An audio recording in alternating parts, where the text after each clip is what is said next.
I've always got my eye out just to see like where can the next shot come from.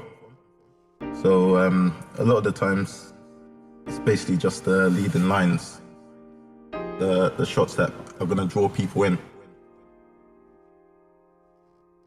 Yeah, when it comes to London, I feel I shoot a lot of my stuff in the east parts. So like East London, I love it there. Like just the grittiness of it. And just basically, you know, you've got a lot of colour.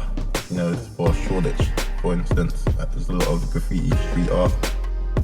So I look for things that are gonna draw people in.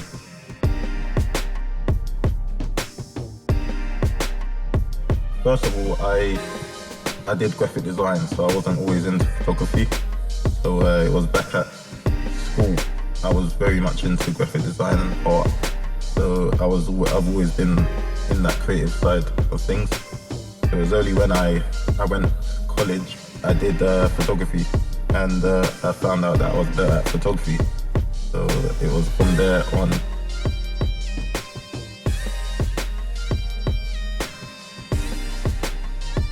In terms of my big break, I think that was a gradual process, because I mean I used quite a lot of social media to get myself out there, and also like word of mouth. I think Instagram really helped me put myself out there, because you know, if you're consistent, you know, you never know what's gonna happen. You know, you never know who's watching. So I feel Instagram really helped me a lot in terms of getting myself out there and putting myself on a bigger stage for people internationally to see my work. So I've worked with the likes of Adidas, Puma, Timberland, Huawei, the phone company, O2. There's loads. I can't name all of them, but yeah, those are just a few of the big ones.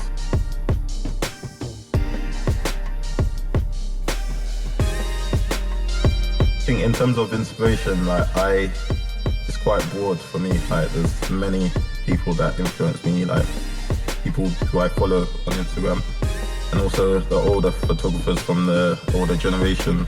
So I'd say Henri Cartier-Bresson, like he's a old street photographer. A lot of his work inspired me in my early years of doing photography.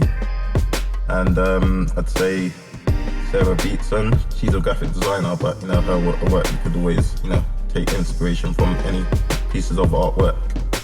And big one, I'd say Andreas Gursky. He's a really good landscape photographer. Like his work inspires me a lot, to the point where I'm always looking to see how did he shoot something, and I'm trying to make my own take on it, basically. Things that drive me, I mean, it's just my passion and my love for photography at the end of the day, because I mean, I can't really see myself doing anything else.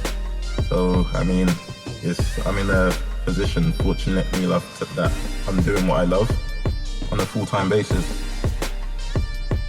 In terms of moving forward, I would like to get into video at some point. We're in a time where demand for it is quite high. Some of the hardest obstacles that I face is probably shooting outdoors. So you're always getting stopped and told that you can't shoot here because, you know, it's private. So I'd say that that's probably the difficult aspect of it. But obviously there's times where I want to get the shot, so I'm gonna go and do it anyway. If I can, that is. But I feel separates the everyday like hobbyist in photography as opposed to the actual professional. I feel you just have to look at the body of work, you know, as a whole, and not just, you know, the last few images that someone puts out. The advice that I would give to anyone looking to get into the industry or become like a successful photographer, I feel you need to be consistent, even at times where, you know, everything seems, you know, finished. You can't allow anyone's opinions or thoughts about your work to bring you down. The longer you're in it, the better you're gonna get. So like, consistency is key.